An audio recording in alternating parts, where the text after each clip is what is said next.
भगवान ने एवमस्तु कहा और एवमस्तु कह करके भगवान ने प्रहलाद जी को राज्य सिंहासन पर बिठाला है। प्रहलाद जी ने राज्य किया और भगवान अपने वैकुंठ में गए। बोलिए भक्तवत्सल भगवान की जय। यहाँ पर सप्तम स्कंद की कथा विराम होती है। अब अष्टम स्कंद में प्रवेश करते हैं। अष्टम स्कंद में महाराज मनवंतरों का वर्णन किया गया है।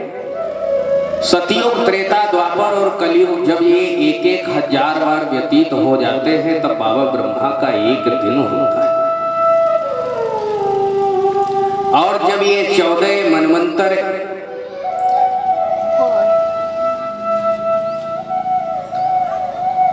एक दिन में लगभग 14 मनवंतर हुआ करते हैं। एक मनवंतर महाराज लगभग 72 चतुर्युगी के बराबर होता है और प्रत्येक मनवंतर में महाराज भगवान का अवतार हुआ करता है। एक बार चाक्षुष नाम का मनवंतर चल रहा है। इसी चाक्षुष नाम के मनवंतर में महाराज भगवान ने हरि स्वरूप धारण किया।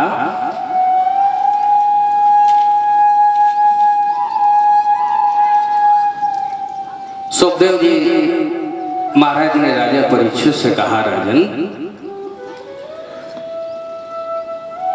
इस चाक्षुष नाम के मनवंतर में भगवान ने हरि अवतार धारण किया है।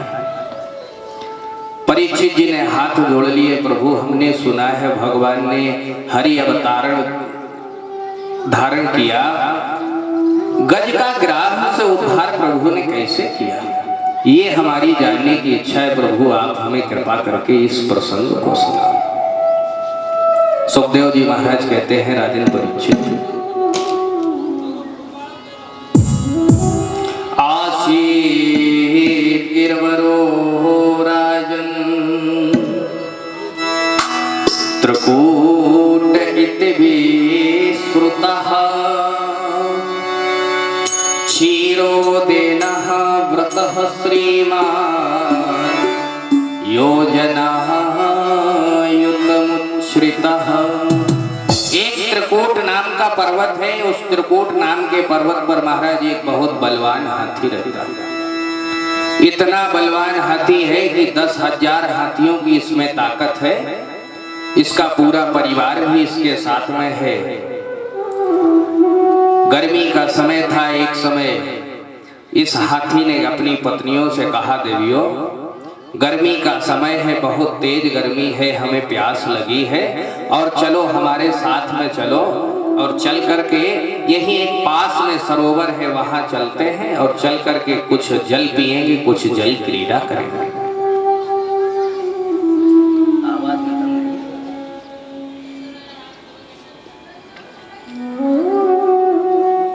जल क्रीड़ा करेंगे। इसने परिवार को साथ में लिया और साथ ले जाकर के उस सरोवर के पास में जैसे ये गजेंद्र पहुंचा,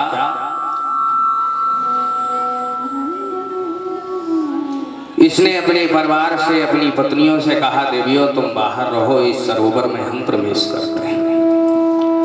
आज ये हाथी उस सरोवर में प्रवेश किया। प्रवेश करने के बाद में ये अपनी सूंड में जल भरता है, कभी अपनी पत्नी को पिला देता है, कभी अपने बच्चों को ये जल पिलाने लगता है, कभी खुद स्वयं जल पीने लगता है, पुनः सूंड में जल भरता है, कभी अपनी पत्नियों के ऊपर जल को फेंकता है, कभी अपने बच्चों के ऊपर जल को फेंकता है, कभी स्वयं अपने ऊपर जल को फेंकने लगता है।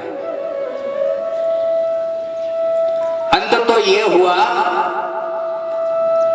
उस सरोवर का जब जल मैला होने लगा तो उस सरोवर में बैठे एक मगर ने इस हाथी का आकर के पैर पकड़ लिया। जैसे इस हाथी का पैर पकड़ा है महाराज, ये हाथी पहले तो जल के अंदर है और ये अपना पैर छुड़ाने लगा। जब इसने देखा कि हमारा पैर एक किसी नन्हे से जीव ने आकर के जल में पकड़ लिया है, इसको ये ज्ञात नहीं है मैं कितना बलवान हूं और ये जीव मेरा पैर पकड़ करके जाने क्या कर रहा है। पहले तो इस हाथी ने छुड़ाना चाहा लेकिन हाथी अपना पैर नहीं छुड़ाता। वो मजा नहीं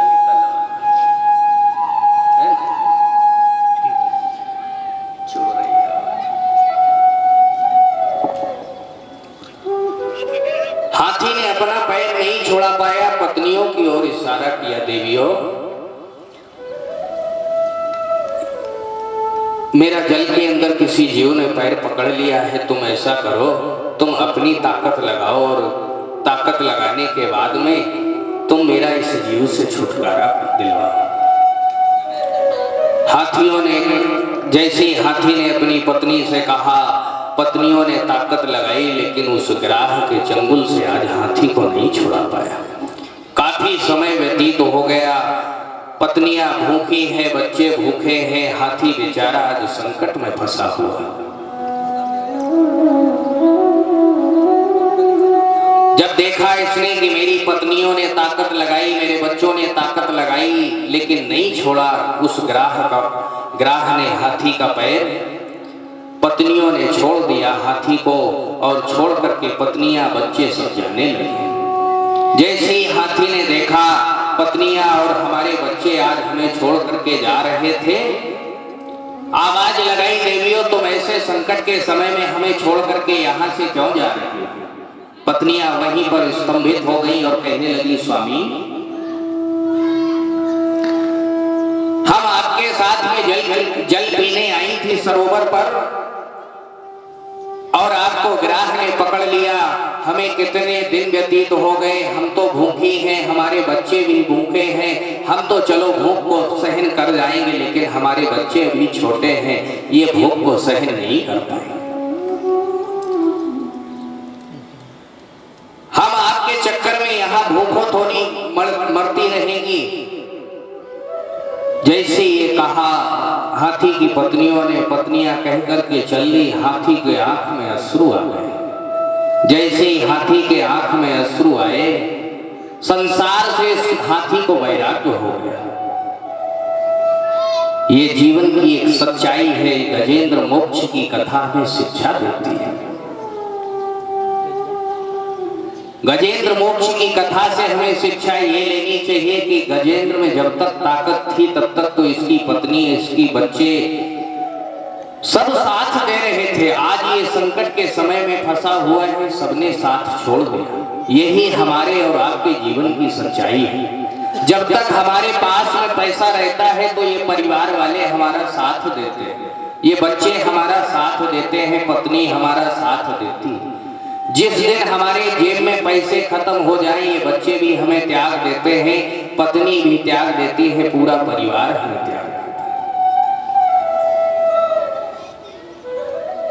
कुछ लोग ये सोचते हैं कि हमारा जीवन भर हमारी पत्नी साथ देगी, लेकिन पत्नी भी साथ नहीं देती। चलो पत्नी ने साथ नहीं दिया, सोचा कि हमारा एक बेटा है वो भी साथ देगा, लेकिन वो भी बेटा हमारा साथ नहीं देता। पुनः सोचा कि चलो बेटे, पत्नियों ने साथ नहीं दिया, कम से कम हमारा भरा पूरा परिवार है, ये परिवार तो हमारा साथ देगा। अंत तो गत्वा ये हुआ कि उस परिवार ने भी साथ देना बंद कर दिया। साथी है मित्र गंगे के, जल बिंदु पान तक, पत्नी बढ़ेगी तो केवल मकान तक। अगर पत्नी हमारा साथ देगी तो सिर्फ हमारा साथ मकान तक दे सकती है। परिवार के सब लोग चलेंगे तो स्मशान तक। एक आसरा लगाया मैंने कि चलो मेरा भरा परिवार है, ये मेरा साथ देगा। मेरी मृत्यु हो गई, ये परिवार मेरा एकत्र हुआ और एकत्र होकर के महाराज इसने भी मुझे छोड़ दिया और जाकर के संसार में चिता पर। एक बेटा है, सोचा ये साथ देगा, बेटा भी हक निभाएगा तो अग्निदान तक। हमारा बेटा अगर हमारा साथ देता है तो तब तक देता है जब तक वो मुखाग्नि नहीं देते। मुखाग्नि दी, कपाल क्रिया की, वो बेटा भी मुझे छोड़ करके जाएगा। अगर साथ देता है जीवन भर तो क्या देता है? बोले इससे तो आगे, इससे तो आगे भजन ही है साथी, हरि के भजन बिन अकेला चलेगा।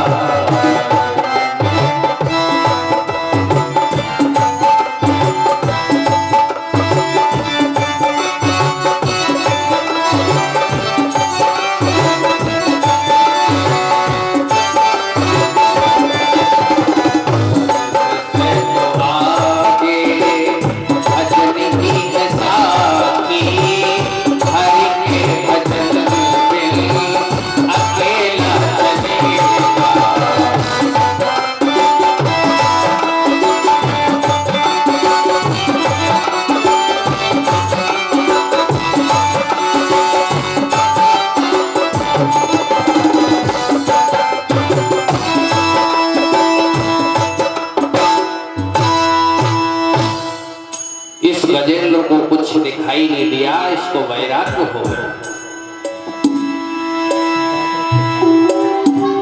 वैराग्य हुआ है, उस सरोवर में एक कमल पुष्प इसको दिखाई दिया, उस कमल पुष्प को इसने लिया और लेकर के महाराज आज गोविंद के चरणों की स्तुति करने लगा। ओम नमो भगवते तस्मै यत एतच्चिदात्मकं पुरुषायाद बीजाय परेशाय विधीमहि। पुष्प को लिया है, आज गोविंद के चरणों की स्तुति करने लगे। सब देवता ब्रह्मा आदि सब देवता देख रहे हैं, आज गजराज संकट में फंसा है लेकिन स्तुति कर रहा है। स्तुति ऐसी कर रहा है किसी देवता का नाम नहीं लिया, इसने हमारा नाम नहीं लिया। ब्रह्मा जी सोच रहे तो हम इसकी रक्षा करने के लिए क्यों जाए। स्तुति की किसी देवता का इसने नाम नहीं लिया। गोविंद से बात सहन नहीं हुई।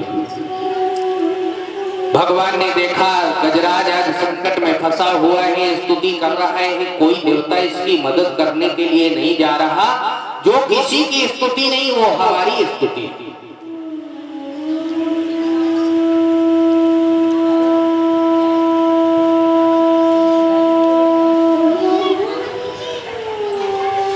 भगवान गरुड़ पर आरूढ़ हुए हैं, गजराज पूरा डूबा चला जा रहा है, थोड़ी सी सूंड बची है महाराज।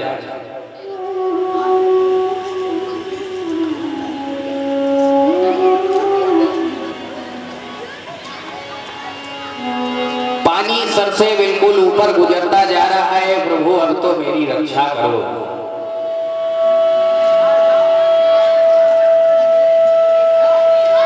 पानी है सर के ऊपर,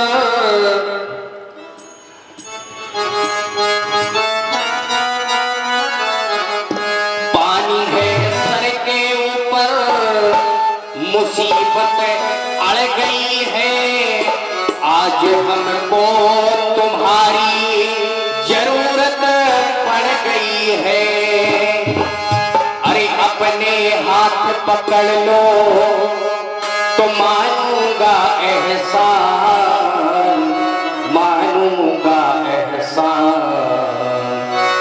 साथी हमारा कौन बनेगा, साथी